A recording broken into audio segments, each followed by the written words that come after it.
Toby the tortoise lay basking under the golden sun, his eyes fixed on the distant horizon. He often dreamed of the adventures that lay beyond the lake.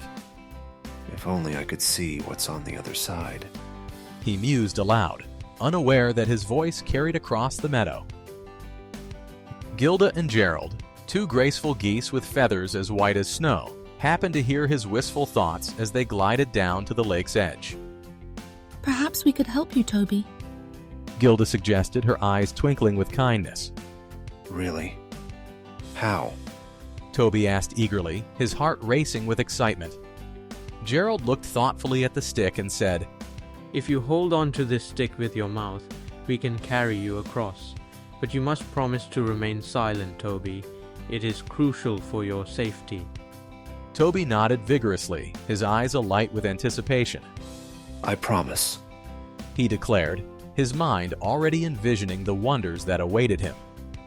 Gilda and Gerald took to the air with Toby clamped securely to the stick.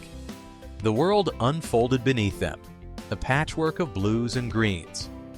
Toby's heart soared as high as the geese, and he couldn't help but think of how marvelous it was to be airborne.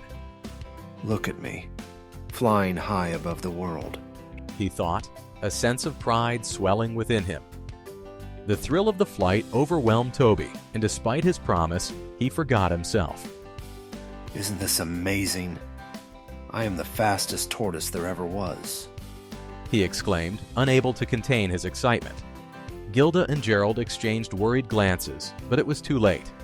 The moment Toby opened his mouth, he lost his grip and plummeted towards the shimmering lake below. Toby surfaced with a gasp, his shell bobbing gently as he caught his breath.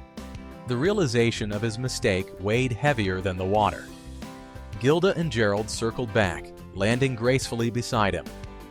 "Silence truly is golden, dear Toby," Gerald said gently, his voice filled with understanding. Toby nodded, the twinkle of the stars mirrored in his eyes. I see that now, he admitted, gratitude coloring his voice. As the night enveloped the meadow, Toby rested by the lake's edge, pondering the day's events. He had learned that sometimes the greatest wisdom lay not in speaking, but in listening and knowing when to hold his peace.